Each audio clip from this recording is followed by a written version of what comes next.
दर्शकवृन्द नमस्कार। कार्यक्रम कोभिड हटलाइनको यो नयाँ श्रृङ्खलामा तपाईहरू सम्पूर्णलाई हार्दिक स्वागत छ। म किशोर निरोला। दर्शकवृन्द, हामी यस कार्यक्रममा तपाईका विभिन्न समस्या गुनासा र तिनको समाधानका लागि सम्बन्धित निकायसँग समन्वय गर्दै मध्यस्थकर्ताको रूपमा काम गर्दै आएका छौँ। तपाईका समस्याहरूलाई सम्बन्धित निकायसम्म पुर्याउँदै सेतुको रूपमा काम गर्दै आएका छौँ र यो सहयात्रामा हामीलाई साथ दिइरहेको छ नेपाल दूरसञ्चार प्राधिकरणले।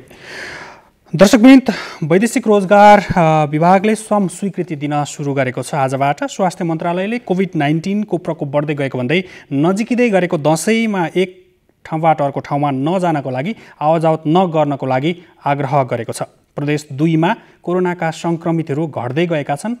यद्यपि त्यहाँ अन्य औषधिहरूको अभाव भएको गुनासो हामीलाई प्राप्त भएको छ। बाढी पहिरोले बन्द भएको तातोपानी नाका सोमबारबाट अर्थात् आजबाट खुला भएको छ। कार्यक्रममा प्रवेश गर्नुभन्दा अगाडि तपाईले समस्या र गुनासो गर्ने सम्पर्क माध्यमहरू तपाईलाई यति बेला प्रस्तुत गर्दैछौँ।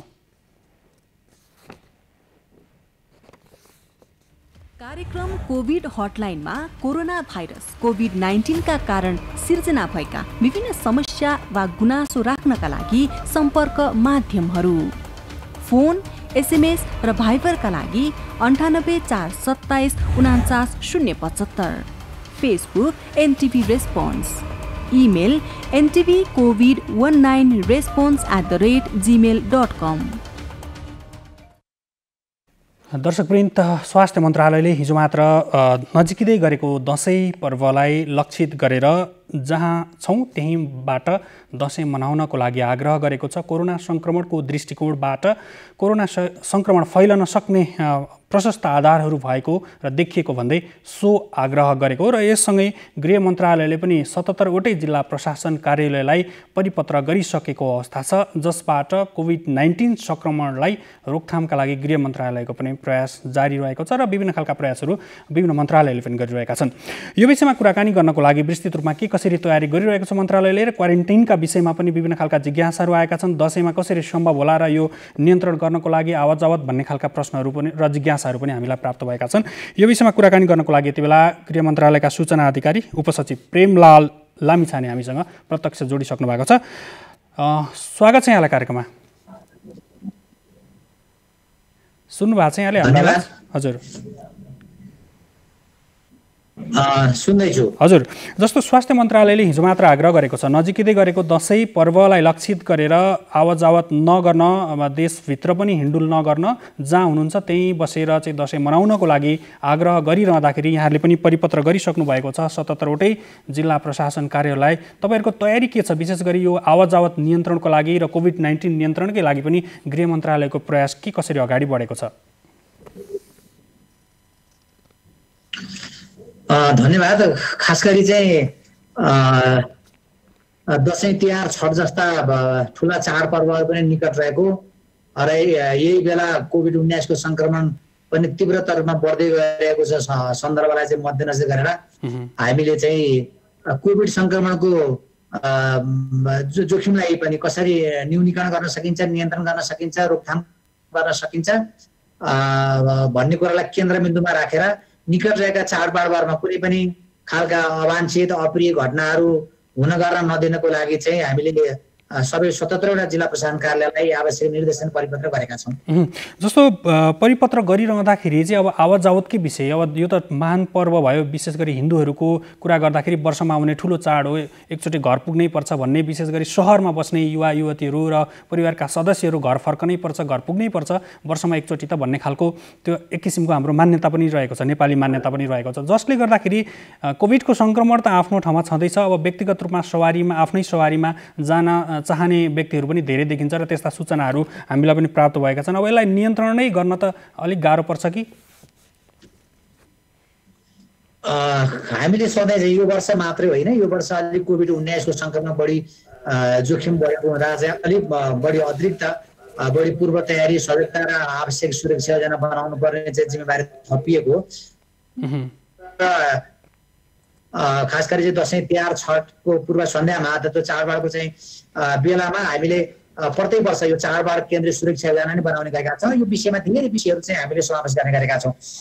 जस्तो अब यहाँ भने जस्तै यो यात्रामा चाहिँ सहजीकरण गर्ने, यात्रा गर्दा अब सर्वसाधारणहरूको भनौँ न सवारी दुर्घटना जोखिम न्यूनीकरण गर्ने विषयलाई पनि आवश्यक चाहिँ ध्यान दिने, सँगसँगै यात्रामा हुन सक्ने विभिन्न खालका चोरी, लुटपाट, दुर्व्यवहार, डकैती, ठगी लगायतका विषयहरूलाई पनि कसरी नियन्त्रण गर्न सकिन्छ भन्ने बारेमा चाहिँ प्रत्येक जिल्लाले आफ्नो जिल्लाको त्यहाँको सुरक्षाको संवेदनशीलता हेरेर सुरक्षा चाहिँ बनाएको हुन्छ र त्यो सँगसँगै अरू विषयहरू पनि पर्छ।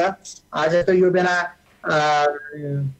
बजारमा चाहिँ विभिन्न खालका व्यतिथिहरू चाहिँ हुन सक्ने, कालोबजारीहरू हुन सक्ने, अस्वाभाविक मूल्य वृद्धि हुने, कृत्रिम अभाव हुने लगायतका कुराहरूलाई पनि चाहिँ न्यूनीकरण गर्न लागि पनि हामी सरकारवालासँग समन्वय गरेर त्यस्ता कुराहरू नदिनको लागि पनि आवश्यक निर्देशन गरेका छौँ।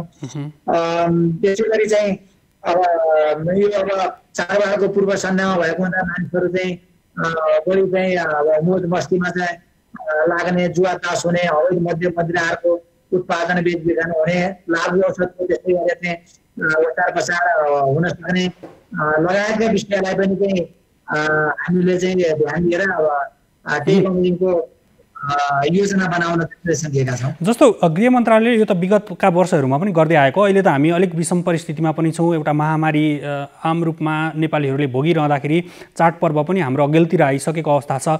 चाडपर्व यो कोभिड-19 र चाडपर्वलाई विशेष गरी निर्देशित गरेर अथवा त्यसलाई लक्षित गरेर गृह मन्त्रालयले चाहिँ आवत जावतलाई नियन्त्रण गर्ने अथवा सुरक्षित रूपमा चाडपर्व मनाउनको लागि चाहिँ के कस्तो परिपत्र गरेको छ, मापदण्डहरू के छन्?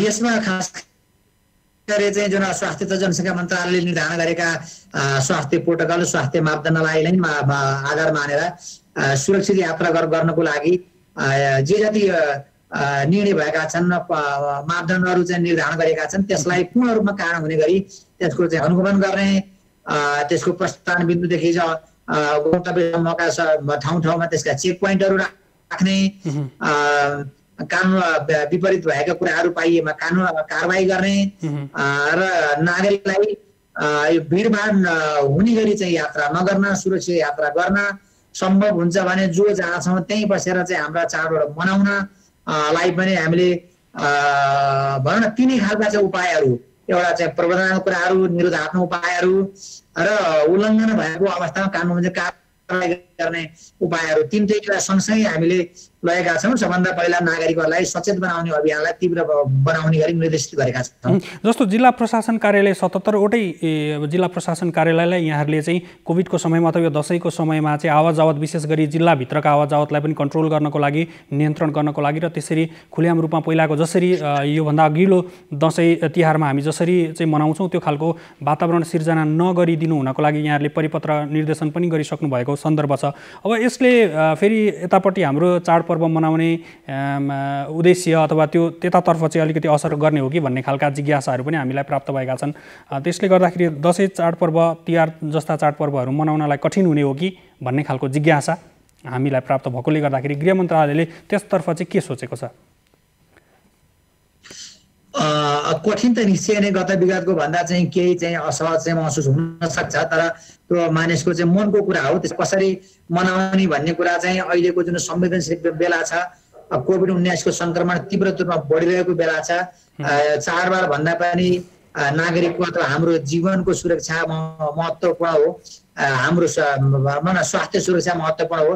त्यसैलाई केन्द्रबिन्दु राखेर जोखिम पनि न्यूनीकरण हुने गरी चाहिँ अब हाम्रा चाडपर्व पनि मर्यादित हिसाबले, सुरक्षित हिसाबले, भिडभाड नहुने गरी चाहिँ मनाउनु पर्छ भन्ने हिसाबले पनि आग्रह गरिरहेका छौँ। त्यही हिसाबले पनि सचेतना अभियान पनि चलाइराखेका छौँ र यो चाहिँ सबै सरकारवालाको समन्वयको हिसाबले स्थानीय तह होइन, विभिन्न चाहिँ नागरिक समाज, विभिन्न सङ्घ संस्था, त्यसमा सरकारवालाहरूसँग पनि मिलेर कसरी जोखिम पनि न्यूनीकरण होस् र हाम्रा चाडपर्वहरू पनि चाहिँ मनाएको चाहिँ अनुभूति होस् अथवा मनाउन नपाएको चाहिँ त्यो खल्लो पनि नहोस्, त्यसरी सन्तुलित हिसाबले यस वर्षको चाडबाड मनाउनु पर्छ भन्ने हिसाबले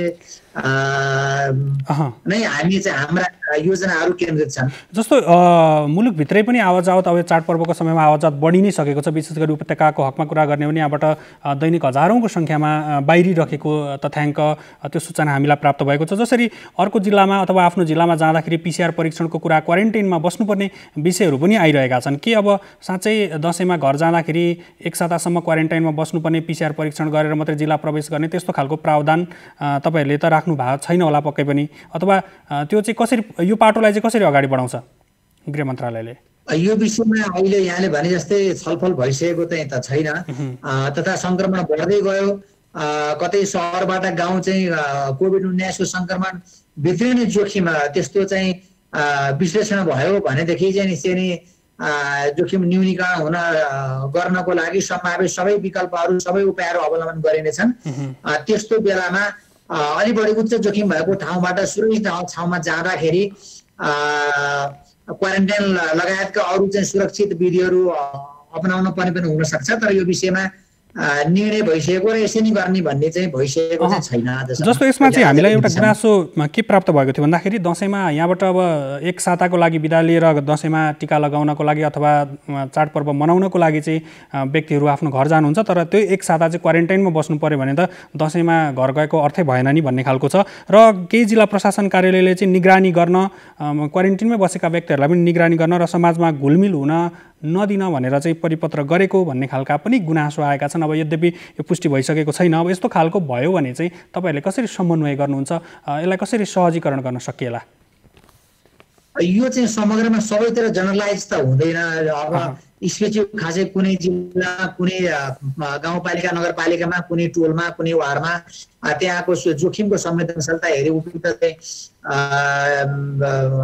अवलम्बन हुन्छ होला। र अहिले जिल्ला प्रशासन कार्यालयले आफ्नो त्यहाँको जोखिमको संवेदनशीलता हेरेर आवश्यक चाहिँ प्रबन्ध मिलाउन सक्ने गरी पनि निर्देशन गएको छ, परिपत्र भएको छ। त्यसैले जिल्ला प्रशासन कार्यालयले पनि जोखिम पनि कम गर्छ, सही पनि मैले दोहोऱ्याएर भन्छु, र चाडबाडमा पनि चाहिँ मनाउन पाइयोस् त्यसै आग्रह फेरि पनि दोहोऱ्याएर मेरो हार्दिक आग्रह छ। यो चाहिँ हामी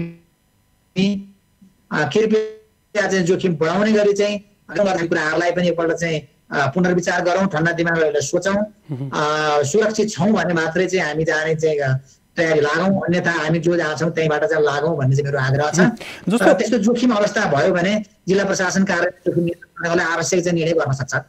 जस्तो कोभिड-19 कै सन्दर्भमा कुरा गरिरहँदाखेरि अब काठमाडौँ उपत्यकामा त अत्याधिक रूपमा चाहिँ बढिरहेको छ, सङ्क्रमण बढिरहेको छ, यहाँबाट बाहिरिने सङ्ख्या पनि बढिरहेको छ। मैले अगाडि पनि जानकारी गराइसकेँ, हजारौँको सङ्ख्यामा चाडपर्व मनाउनलाई गइराख्नु भएको छ। यो एउटा चक्र जुन कोभिड-19 को चक्र छ, यो चेन छ जुन उनीहरूको चेन अफ कमान्ड भने जस्तै, यो रोक्नको लागि चाहिँ अब गृह मन्त्रालयको प्रयास, बिचबिचमा गर्दै आएको लकडाउन, निषेधाज्ञा जुन गर्दै आएको थियो, यो चाहिँ अब कसरी अगाडि बढ्छ, यसलाई रोक्न सक्ने आधारहरू के हुन सक्लान्? यो चाहिँ अब समन्वयको हिसाबले सबै लागेर चाहिँ गर्ने विषय हो। त्यसैले चाहिँ अब अहिले विभिन्न तहमा, विभिन्न चरणमा विभिन्न छलफलहरू भइरहेका पनि छन्। त्यसैले अब जुन 2-4 दिन यता जुन सङ्क्रमणको चाहिँ निरन्तर चाहिँ जोखिम बढिरहेको छ, अब त्यसलाई समेत मध्यनजर गरेर आवश्यक चाहिँ नेपाल सरकार मन्त्रीबाट एउटा निर्णय गर्ने नै छ। सँगसँगै गृह मन्त्रालय, त्यसै गरी जिल्ला प्रशासन कार्यालयहरूलाई जुन जिम्मेवारी छ, जुन अधिकार छ, जुन मन्त्रालयबाट निर्देशन भएको छ, परिपत्र भएको छ, त्यो बमोजिम चाहिँ सरकार र सबैसँग समन्वय गरेर यथोचित चाहिँ निर्णय र कार्यान्वयन गर्ने एउटा विधि अवलम्बन हुने नै छ। जुन चेन ब्रेक, कोभिड-19 को चेन ब्रेक गर्नुपर्ने थियो, त्यसमा आवश्यक निर्णय जसरी सङ्क्रमण बढ्दै गएको ठाउँमा चाहिँ यहाँहरूले पक्कै कदम चाल्नुहुन्छ। सुन्नु भएको छ यहाँले मेरो आवाज? हजुर हजुर हजुर हजुर जस्तो चेन ब्रेकको कुरा गरिरहेको छ नि कोभिड-19 कै चेन ब्रेकको कुरा विशेष गरी विकसित देशहरूमा पनि हेर्ने हो भने चाहिँ अब कतिपय ठाउँमा त शून्यमै झरिसकेको अवस्था छ। अब हाम्रै नेपालकै पनि कन्टेक्स्टमा कुरा गर्ने हो भने प्रदेश 2 मा निकै नै कम भइसकेको अवस्था छ। त्यहाँ विभिन्न खालका निषेधाज्ञा कडा खालका निषेधाज्ञा लकडाउन गरेकै कारणले गर्दाखेरि पनि छ। तर हाम्रो अघिल्तिर चाडपर्व भएकोले गर्दाखेरि यसलाई कति ब्रेक गर्न सकिन्छ भन्ने खालको प्रश्नहरू चाहिँ आम रूपमा चाहिँ सर्वसाधारणले जिज्ञासाको रूपमा हामीलाई पठाउनु भएको कारणले गर्दाखेरि यसलाई चाहिँ गृह मन्त्रालयले कसरी हेरेको छ, कसरी अगाडि बढाउन सक्छ भन्ने खालको प्रश्न। यो गृह मन्त्रालय मात्रै भन्दा पनि अब नेपाल सरकारको ले निर्णय उपयुक्त निर्णय गर्नेछ भन्ने लाग्छ मलाई। निर्णय भइसकेपछि यो चेन ब्रेक गर्नको लागि अब गृह मन्त्रालयले अरू सरकारवाला निकायहरूसँग पनि आवश्यक समन्वय गरेर विशेष अभियान सञ्चालन गर्नुपर्छ होला भन्ने हिसाबले एउटा छलफल बहसको चरणमा छौँ हामी। र आवश्यक निर्णय भइसकेपछि त्यसलाई कार्यान्वयन गर्ने हिसाबले हाम्रो जिम्मेवारीमा परेको विषयलाई एउटा पूर्ण चाहिँ रूपमा कार्यान्वयन गर्ने गरी चाहिँ हामीले आवश्यक प्रबन्ध मिलाउन हाम्रो पूर्व तयारी अवस्थामा छौँ। हुन्छ, यहाँको यो महत्त्वपूर्ण समय र जानकारीको लागि धेरै धेरै धन्यवाद। दर्शकवृन्द, उहाँ हुनुहुन्थ्यो गृह मन्त्रालयका सूचना अधिकारी प्रेमलाल लामिछाने। विशेष गरी दसैँ नजिकिँदै गर्दाखेरि, ठुला चाडपर्वहरू नजिकिँदै गर्दाखेरि आवत जावतको क्रम पनि बढेको छ। विशेष गरी उपत्यकाबाट बाहिरिने र सहरी क्षेत्रबाट ग्रामीण क्षेत्रमा प्रवेश गर्ने नागरिकहरूको सङ्ख्या पनि हत्तै बढेको छ। जसले कोरोनाको सङ्क्रमण बढ्ने हो कि भन्ने चिन्ता एकातर्फ छ भने सँगसँगै चाडपर्व मनाउन नपाइने हो कि भन्ने चिन्ता अर्कोतर्फ सर्वसाधारणमा देखिन्छ। जसलाई चाहिँ रोक्नको लागि पनि र विभिन्न खालको सङ्क्रमणलाई रोक्नको लागि र चाडपर्वलाई पनि स्वतस्फूर्त रूपमा मनाउनको लागि चाहिँ प्रशासनले के कसरी काम गरेको छ, गृह मन्त्रालयको भूमिका के हुनसक्छ भन्ने विषयमा कुराकानी गर्दैथ्यौँ। अर्को विषय रहेको छ प्रदेश नम्बर 2 मा कोरोना सङ्क्रमण कम हुँदै गएको छ। यद्यपि त्यहाँ केही औषधिहरू अभाव भएको गुनासो पनि प्राप्त भएको छ। आज सामाजिक विकास मन्त्रालयसँग हामी यो विषयमा कुराकानी गर्दैछौँ। त्यहाँ प्रवेश गर्नुभन्दा अगाडि तपाईँलाई केही महत्त्वपूर्ण विषय यति बेला जानकारी गराउन चाहन्छौँ।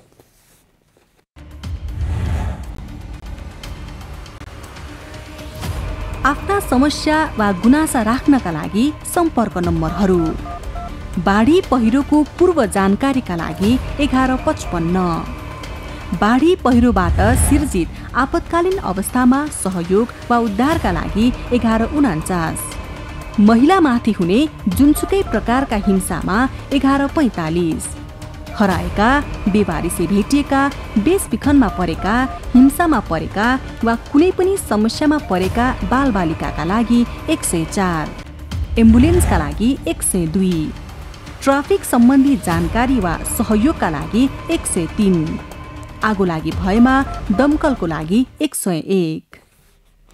दर्शकवृन्द, यी महत्त्वपूर्ण सूचना जुन तपाईँलाई यो कोभिडको बेलामा पनि आवश्यक रहन सक्छ। विभिन्न खालका विपत्तिहरू हामीले भोगिरहेका छौँ। बाढी पहिरोका विपत्तिहरू पनि छन्। बिचमा समाजमा विभिन्न खालका अपराधहरू पनि भइरहेका छन्। त्यो अपराध न्यूनीकरणमा पनि हाम्रो व्यक्तिगत प्रयास निकै महत्त्वपूर्ण हुन जान्छ र यी सन्देश अथवा ती सम्पर्क माध्यममा तपाईँले आफ्ना समस्याहरू राख्न सक्नुहुन्छ। हामी त 24 घण्टा तपाईँसँगै रहेका छौँ। अर्को विषयतर्फ यहाँलाई जोड्न चाहन्छु। प्रदेश 2 मा कोरोना सङ्क्रमणको दर घट्दै गएको छ। कोरोनाको हटस्पटको रूपमा विकास भएको प्रदेश 2 यति बेला कोरोना सङ्क्रमण बिस्तारै घट्दै गएको छ। अब त्यहाँ कसरी सम्भव भयो, किन घट्यो, कसरी चाहिँ यो प्रयास उहाँहरूले गर्नुभयो भन्ने विषयमा कुराकानी गर्नको लागि यति बेला हाम्रो प्रत्यक्ष भाइबर सम्पर्कमा प्रदेश 2 स्वास्थ्य निर्देशनालयका निमित्त निर्देशक विजय कुमार झा यति बेला प्रत्यक्ष भाइबर सम्पर्कमा आइसक्नु भएको छ। निर्देशकज्यू, स्वागत छ यहाँलाई कार्यक्रममा। धन्यवाद। विशेष गरी कोरोना भाइरसकै कुरा गरिरहँदाखेरि सङ्क्रमणको दर पछिल्लो समय निकै घट्दै गएको देखिन्छ। हिजोको मात्र कुरा गर्ने हो भने त्यहाँ 0 जस्तै अवस्थामा पुगिसकेको अवस्था छ। कसरी सम्भव भयो, कसरी काम गर्दै हुनुहुन्छ यहाँहरूले, यो सङ्क्रमण कसरी घट्ने रहेछ, अलिकति अरूलाई पनि एउटा सन्देश हुनसक्छ, अलिकति हामीलाई जानकारी गराइदिनुहुन्छ? धन्यवाद। सान्दर्भिक जिज्ञासा चाहिँ राख्नु भएको छ। हजुर, हाम्रो प्रदेशमा चाहिँ नि 2 फेज, एउटा चाहिँ नि यो गत असारको चाहिँ नि आदिसम्म भनौँ न एउटा फेज थियो भने साउनको फर्स्ट सेकेन्ड विकबाट अर्को वेभ अथवा अर्को फेज भनौँ, वेभभन्दा फेज भनौँ, त्यो फेज चाहिँ आयो। र यो लकडाउन को एउटा लकडाउन पछाडिको पछिको चाहिँ फेजमा चाहिँ केसहरू चाहिँ बढ्यो र 2 फेजमा हामीले चाहिँ खास चाहिँ केस घट्नु अहिले पनि केस चाहिँ घट्दै गइरहेको छ, निकै घटेको छ। र यसको लागि चाहिँ हामी यो माघदेखि केही भनौँ न, माघदेखिको चाहिँ हाम्रो तयारी थियो। एउटा त जनस्वास्थ्यका विधिहरू अपनाउने, यो चाहिँ यो सोसल डिस्टेन्सिङदेखि लिएर मास्क लगाउने, भिडभाड कम गर्ने, यो कुरामा त हाम्रो फोकस आजको डेटसम्म चाहिँ छँदैछ, त्यो रहिरहन्छ पनि। त्यसपछि चाहिँ हामीले जो सङ्क्रमित केसहरू थिए, जो पोजिटिभ आएका थिए, उहाँहरूलाई हामीले निकै काम गऱ्यौँ, टिम बनायौँ, सुरुदेखि नै चाहिँ टिम बनायौँ र चाहिँ यो केस इन्भेस्टिगेसन र कन्ट्याक्ट ट्रेसिङको कामहरूलाई चाहिँ हामीले द्रुत गतिमा अगाडि बढायौँ। र हामीले तिनै तहको सरकारहरू बीच, स्थानीय सरकारहरूसँग पनि प्रदेश सरकारले चाहिँ हामीले समन्वय गऱ्यौँ र हामीले यो भनौँ न ग्राउन्ड लेभलमा पनि हामी सहकार्य गऱ्यौँ। स्वास्थ्य कर्मीहरू अनि चाहिँ स्थानीय तहका स्वास्थ्य कर्मीहरूसँग अनि सुरक्षा निकायहरूसँग पनि हामीले टिम बनाएर हामीले यो सङ्क्रमितको सम्पर्कमा रहेका व्यक्तिहरूको खोज पडताल गरेर स्वाब कलेक्सन गर्ने अनि चाहिँ विभिन्न ल्याबोरेटरीमा चाहिँ पठाएर सकभर छिटो लिने प्रयास चाहिँ हाम्रो रह्यो। गर्दै पनि चाहिँ त्यो धेरै केसहरूमा चाहिँ टेस्ट रिजल्टहरू चाहिँ ढिलो आउने भयो, तर चाहिँ पनि हामीले निकै प्रयास गरेर त्यो टेस्ट रिजल्टहरू छिटोभन्दा छिटो मगाएर पोजिटिभलाई चाहिँ अब त्यो लक्षण भएकाहरूलाई चाहिँ अस्पताल पठाउने, आइसोलेसनमा, हस्पिटल बेस्ड आइसोलेसनमा पठाउने र चाहिँ पछि जो हाम्रो चाहिँ सेन्टरबाट जो प्रोटोकलहरू चाहिँ चेन्ज हुँदै आयो, पछि चाहिँ यो लक्षण चाहिँ नभएकाहरूलाई चाहिँ होम आइसोलेसनमा राखेको कुराहरू भयो र लक्षण चिन्ह भएकाहरूलाई चाहिँ अस्पताल पठाउने कुराहरू भयो। त्यसैलाई फलो गऱ्यौँ हामीले र त्यही अनुसार चाहिँ हाम्रो होम आइसोलेसनमा धेरै केस गयो र प्रदेश सरकारले एउटा निर्णय पनि गर्यो। के गर्यो भने वडा अध्यक्षजीको चाहिँ संयोजकत्वमा एउटा अनुमति तथा अनुगमन समिति बनाएर त्यसलाई चाहिँ सर्कुलर गऱ्यौँ र त्यसलाई उहाँहरू जो होम आइसोलेसनमा हुनुहुन्थ्यो उहाँहरूसँग चाहिँ हामी सम्पर्कमा बस्छौँ। स्थानीय स्वास्थ्य कर्मीहरूले पनि काम गर्नुभयो र जो होम आइसोलेसनमा बस्नुभयो उहाँहरूलाई हामीले स्पष्ट निर्देशन दिएका थियौँ। सेन्टरबाट पनि थियो, प्रदेश सरकारबाट पनि थियो। त्यस्तो लक्षण चाहिँ देखियो भने तुरुन्त चाहिँ अस्पतालमा पठाउने, हस्पिटल बेस्ड आइसोलेसनमा पठाउने।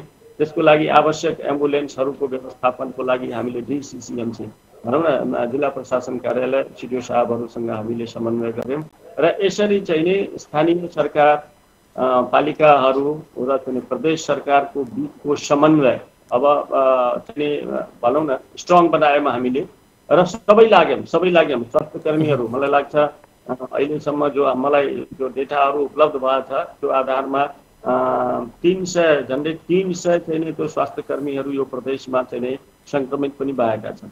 उहाँहरू चाहिँ फ्रन्ट लाइनमा काम गर्नुभयो। इभेन चाहिँ हामीले ग्राउन्ड लेभलका चाहिँ स्टाफहरूलाई पनि हामीले परिचालन गऱ्यौँ र समन्वय सबभन्दा ठुलो कुरो चाहिँ समन्वय र प्रदेश सरकारले धेरै चाहिँ निर्णयहरू गरेर आइसोलेसन बढाउनेदेखि लिएर अनि कन्ट्याक्ट ट्रेसिङ गर्ने कुराहरू स्थानीय तहमा पनि स्वास्थ्य कर्मीहरूलाई हामीले चाहिँ ट्रेनिङ दिएका थियौँ सामाजिक विकास मन्त्रालयको तर्फबाट। तथापि चाहिँ प्रयास गर्दै पनि जति हामी सोचेका थियौँ। दर्शकवृन्द, हामी कुराकानी गर्दैछौँ प्रदेश 2 का स्वास्थ्य निर्देशनालयका निमित्त निर्देशक विजय कुमार झासँग। विशेष गरी प्रदेश नम्बर 2 मा कोरोना सङ्क्रमणको दर पछिल्लो समय घट्दै गएको छ र कसरी सम्भव भयो भन्ने विषयमा अन्य प्रदेशहरूलाई र अन्य स्थानीय तहहरूलाई पनि एउटा जानकारी हुन सक्छ। उहाँले जानकारी गराउँदै हुनुहुन्थ्यो। हामीले समन्वय निकै राम्रोसँग गर्न सक्यौँ, जसको कारणले गर्दाखेरि कोभिड-19लाई नियन्त्रण गर्न सक्यो र अहिले धेरै न्यून भइसकेको अवस्था छ। अब हामी धेरै नै खुसी भइसकेको अवस्था छ, जसको कारणले गर्दाखेरि अब भोलिको दिनमा थप जटिल स्थिति सिर्जना नहोला कि भन्ने चाहिँ अनुमान गर्न सकिन्छ भन्ने खालको कुरा उहाँले गर्दै हुनुहुन्थ्यो। सँगसँगै प्रदेश 2 बाट अर्को एउटा समस्या र गुनासो हामीलाई प्राप्त भएको थियो। विशेष गरी कोभिड-19 का बिरामीहरू घट्दै जाँदा, सङ्क्रमितहरू घट्दै जाँदाखेरि चाहिँ त्यहाँ कोभिड-19 लम्बिँदै जाँदा अथवा यो समय लम्बिँदै जाँदाखेरि चाहिँ प्रदेश 2 का विभिन्न स्वास्थ्य चौकीहरूमा सिटामोल, जीवनजल लगायतका औषधिहरूको अभाव भएको भनेर गुनासो प्राप्त भएको छ। यो विषयमा पनि हामी कुराकानी गर्नेछौँ। यति बेला हाम्रो भाइबर टुटेको छ। सँगसँगै गर्भवती महिलाले नियमित सेवन गर्नुपर्ने आइरन चक्कीको समेत अभाव भएको भनेर गुनासो प्राप्त भएको थियो। कोभिडको समय एकतर्फ हामीले एउटा समस्या भोगिरहेका छौँ भने यति बेला हाम्रो सम्पर्कमा आइसक्नु भएको छ। निर्देशक स्वास्थ्य निर्देशनालयका निमित्त निर्देशक विजय कुमार जार, पुनः स्वागत छ यहाँलाई कार्यक्रममा।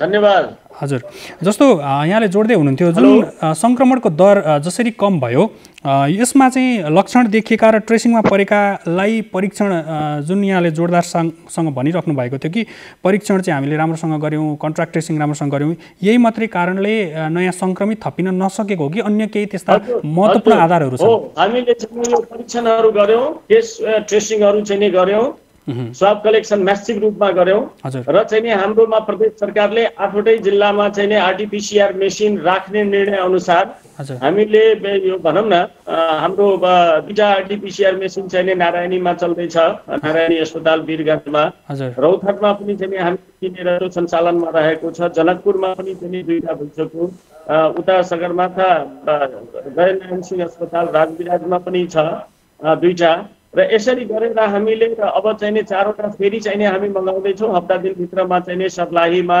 अनि चाहिँ जलेश्वर अस्पताल, कलैया अस्पताल र सिंहा अस्पतालहरूमा पनि चाहिँ जरान हुन्छ अब हप्ता दिनभित्रमा। यसरी हामीले टेस्टको दायरा बढाउनको लागि हामीले प्रदेश सरकारले रकमहरू पनि चाहिँ प्रशस्त रूपमा छुट्यायो र चाहिँ त्यही अनुसार हामीले आरटीपीसीआर मेसिन, अटोमेटेड मेसिनहरू खरिद गर्नेतिर गयौँ र चाहिँ टेस्टको दायरालाई बढायौँ र चाहिँ त्यो टेस्टको दायरा बढाएपछि चाहिँ जो पोजिटिभ केसहरू आउनुभयो उहाँहरूलाई हामीले आइसोलेसनमा राख्ने, आइसोलेसनको क्षमता पनि हामीले चाहिँ बढायौँ।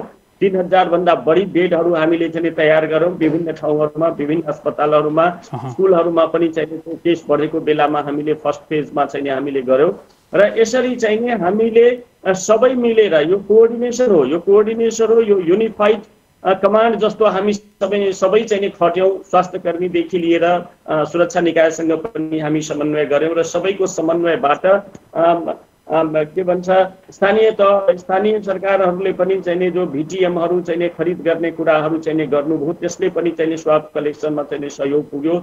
यसरी सबैतिरबाट सहयोग भएकै कारणले गर्दाखेरि प्रदेश 2 मा हामीले कोभिड-19 का केसहरू चाहिँ घटाउन चाहिँ सफल भएका छौँ। जस्तो निर्देशक तर अब चाहिँ जो हामीलाई फेरि चिन्ता चाहिँ छँदैछ। चिन्ता के छ भने म तपाईलाई भनिहालौँ। हजुर, दर्शकवृन्द हामी कुराकानी गर्दैछौँ प्रदेश नम्बर 2 को स्वास्थ्य निर्देशनालयसँग विशेष गरी कोभिड-19 नियन्त्रणमा गरेको प्रयास निकै नै प्रशंसनीय पनि रहेको छ र त्यहाँ निकै कन्ट्रोल पनि भइसकेको अवस्था छ। हिजोकै मात्र कुरा गर्ने भने त्यहाँ निकै न्यून सङ्ख्यामा मात्र सङ्क्रमित भएका छन्। यद्यपि केही समय अगाडि प्रदेश नम्बर 2 कोभिड-19 को दृष्टिकोणबाट हटस्पटकै रूपमा रहँदै आएको थियो, निकै नै जोखिम बढ्दै गएको थियो, धेरै नै मृत्यु हुन सक्ने हो कि भन्ने आशंका पनि गरिएको थियो। तर त्यहाँको प्रदेश सरकार सँगसँगै स्थानीय सरकार लगायत स्वास्थ्य निर्देशनालय र फ्रन्ट लाइनमा खटिनुहुने स्वास्थ्य कर्मीहरूको संयुक्त प्रयासमा यो कन्ट्रोलमा आइसकेको छ भनेर जानकारी गराउँदै हुन्थ्यो। पुनः यति बेला फेरि जोडिनु भएको छ विजय कुमार झा, पुनः स्वागत छ यहाँलाई। भाइबरमा डिस्कनेक्ट भयो। हजुर, जस्तो भन्दै हुनुहुन्थ्यो यहाँले। हजुर, म त्यही भन्दै थिएँ हामीले कसरी कन्ट्रोल गर्यौँ भने सबभन्दा 1 नम्बर चाहिने हामीले तीनै तहको सरकारहरूसँग, केन्द्रीय, प्रादेशिक, स्थानीय सरकारहरूसँगको स्ट्रङ कोअर्डिनेसन, एउटा बलियो चाहिने त्यो हामीले चाहिँ समन्वय गर्यौँ, सहकार्य गर्यौँ र त्यसले हामीले टेस्टको दायरा बढायौँ। 8वटै जिल्लामा आरटीपीसीआर मेसिन चाहिने हामीले जरान गर्ने जो चाहिँ पोलिसी लियौँ हामीले त्यो अनुसार हामी गर्दैछौँ हैन। हाम्रो चाहिँ त्यो अब 4वटा फेरि पनि लिएका छौँ र यसरी हप्ता 10 दिनभित्रमा चाहिँ हाम्रो 8वटै जिल्लामा चाहिँ आरटीपीसीआर जरान भइसक्छ र चाहिँ सीआईसीटी पनि हामीले गर्यौँ। यी सबै कारणले गर्दाखेरि हामीले घटाउन चाहिँ सफल भयौँ हैन। तर कुरो के भन्दाखेरि हामी अझै पनि चिन्तित चाहिने छौँ। किन चाहिँ चिन्तित छौँ भन्दाखेरि अब यो ठुल्ठुला चाडपर्वहरू चाहिँ दसैँ, तिहार, दीपावली, छठ यस्ता चाहिँ चाडपर्वहरू चाहिँ आउँदैछन्। यो चाडपर्वहरूमा चाहिँ बाहिरबाट मान्छेहरू चाहिँ आउनुहुन्छ स्वाभाविक रूपले। इन्डियामा पनि चाहिँ केसहरू धेरै छ, बिहारतिरबाट, उत्तर प्रदेशतिरबाट भनौँ न। बिहार खास गरेर हाम्रो प्रदेश नम्बर 2 को बोर्डर बिहारसँग जोडिएको छ। बिहारमा पनि प्रशस्त केसहरू छन् र हाम्रा मान्छेहरू, हाम्रा युवाहरू थुप्रै चाहिँ जो बिहारतिर चाहिँ इन्डियातिर काम गर्नुहुन्छ उहाँहरू पनि आउनुहुन्छ र अहिले चाहिँ नि काठमाडौँ पनि चाहिँ नि एउटा एपी सेन्टर चाहिँ नि भइसकेको छ। त्यहाँ पनि चाहिँ 1200-1300 पर डे चाहिँ नि न्यू केसेसहरू, न्यू कोभिड-19 का केसहरू बिरामीहरू चाहिँ नि देखा पर्नु भएको छ। काठमाडौँतिरबाट अन्य जिल्लाहरूबाट पनि आउनुहुन्छ, इन्डियातिरबाट आउनुहुन्छ र यस कारणले हामी चिन्तित छौँ र हामीलाई चाहिँ नि यो दशैं ताका फेरि चाहिँ नि केस बढ्ने हो कि त्यो कुराको बारेमा हामीले हाम्रा स्वास्थ्य कर्मीहरूलाई विभिन्न मास मिडियाको मार्फत स्वयं सेविकाज्यूहरू स्वास्थ्य कर्मी पुनः डिस्कनेक्ट भएको छ भाइबरमा। अन्तिम प्रश्न बाँकी नै थियो। स्वास्थ्य निर्देशनालयसँग हामी कुराकानी गर्दै थियौँ विशेष गरी कोभिड-19 नियन्त्रणको लागि। निर्देशकज्यू, अन्त्यमा अब हाम्रो डिस्कनेक्ट पनि धेरै भयो। मैले अन्त्यमा एउटा प्रश्न हामीलाई गुनासो प्राप्त भएको थियो, विशेष गरी यो कोभिड-19कै महामारी हामीले खेपिरहँदाखेरि चाहिँ विभिन्न खालका औषधिहरूको पनि अभाव भएको विभिन्न स्वास्थ्य चौकीमा भनेर गुनासो आएको छ। अब यद्यपि हामी कोभिड-19 तर्फ केन्द्रित हुनैपर्छ, सँगसँगै अन्य रोगका बिरामीहरूलाई पनि हामीले उत्तिकै ध्यान दिनुपर्ने भएकोले गर्दाखेरि विशेष गरी सिटामोल, जीवनजल र यो गर्भवतीले नियमित सेवन गर्ने चक्कीको अभाव भएको गुनासो प्रदेश नम्बर 2 का विभिन्न स्थानीय तहबाट हामीलाई प्राप्त भएका छन्। यसको समाधान कसरी गर्न सकिएला? हामीले पनि चाहिँ जो यो अहिले हामीले रिभ्यूहरू गत आर्थिक वर्षको रिभ्यूहरू चाहिँ गर्दैछौँ। त्यस विषयमा चाहिँ म आफै पनि चाहिँ विभिन्न पालिकाहरूमा गएर चाहिँ कुरा बुझेँ। कोरोनाको कारणले औषधि खरिद चाहिँ धेरै चाहिँ पालिकाहरूमा, धेरै स्थानीय तहहरूमा चाहिँ औषधिको खरिद चाहिँ गत आर्थिक वर्षमा हुन सकेन। त्यो यथार्थ हो। त्यसको कारणले गर्दाखेरि विभिन्न स्थानीय स्वास्थ्य संस्थाहरूमा औषधिहरूको अभाव भएको चाहिँ हामीले थाहा पायौँ।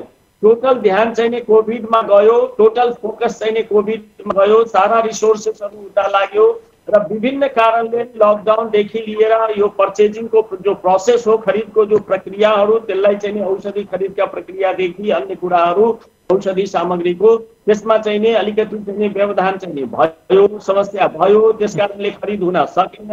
हिजो मात्रै म एउटा पालिका थियो, उहाँ पनि चाहिँ त्यहाँ केही कुरा भनिराख्नु भएको थियो। तर हाम्रो चाहिँ प्रादेशिक जनस्वास्थ्य प्रयोगशालामा उपलब्ध भएकाहरू हामी चाहिँ नियमित दिइरहेका छौँ र हामी आग्रह पनि गरिरहेका छौँ तहहरूसँग पनि समयमा यसपालि पनि औषधि खरिद गरौँ। नभए चाहिँ एउटा चासो चिन्ता के हो भन्दाखेरि मैले अघि भने जस्तै यो चाहिँ दसैँ तिहार दीपावली छठको बेलामा र फेरि जाडोको मौसम चाहिँ सुरुवात हुँदैछ। जाडो मौसममा चाहिँ विभिन्न चाहिँ जो इन्टरनेसनल चाहिँ त्यो लर्निङ हो अथवा चाहिँ रिसर्चहरू स्टडीहरू हो, एक्सपर्टहरूको ग्रुपले छ भने जाडो याममा चाहिँ फेरि चाहिँ कोरोनाको इन्सिडेन्ट्स नयाँ केसहरू चाहिँ बढ्न सक्ने सम्भावना हुन सक्छ। त्यस कारणले गर्दाखेरि हामीसँग औषधि मूल्यहरू चाहिँ प्रशस्त मात्रामा राख्नको लागि हामी स्थानीय तहसँग पक्कै पनि निर्देशक यहाँको महत्त्वपूर्ण समय जानकारीको लागि हामी चाहिँ समन्वय गरिरहेका छौँ र यसरी गरेर हामीले चाहिँ कोभिडलाई आगामी दिनमा पनि चाहिँ कन्ट्रोल गर्ने चाहिँ योजनाहरू चाहिँ बनाएका छौँ। हुन्छ निर्देशकज्यू, हाम्रो निर्धारित समय सकिन लागेको छ। यहाँको यो महत्त्वपूर्ण समय र जानकारीको लागि धेरै धेरै धन्यवाद। दर्शकबिन्दु, उहाँ हुनुहुन्थ्यो प्रदेश नम्बर 2 स्थित स्वास्थ्य निर्देशनालयका निमित्त निर्देशक विजय कुमार झा। विशेष गरी कोभिड-19 सँग सम्बन्धित विभिन्न विषयमा छलफल गर्दै थियो र त्यहाँबाट प्राप्त भएका केही गुनासाहरू पनि थिए। आजको कार्यक्रमको निर्धारित समय सकिन लागेको छ। कार्यक्रमबाट बिदा लिनुभन्दा अगाडि तपाईले सम्पर्क गर्ने, गुनासो गर्ने र जिज्ञासा राख्ने सम्पर्क माध्यमहरू तपाईलाई यति बेला प्रस्तुत गर्दैछौँ। कार्यक्रम कोभिड हटलाइनमा कोरोना भाइरस कोभिड-19 का कारण सिर्जना भएका विभिन्न समस्या वा गुनासो राख्नका लागि सम्पर्क माध्यमहरू फोन, एसएमएस र भाइबरका लागि 98 427 49 075, Facebook NTV response, email ntvcovid19response@gmail.com। हस्त दर्शकबिन, आजको कार्यक्रमबाट हामी सबैलाई बिदा दिनुहोस्। नमस्कार।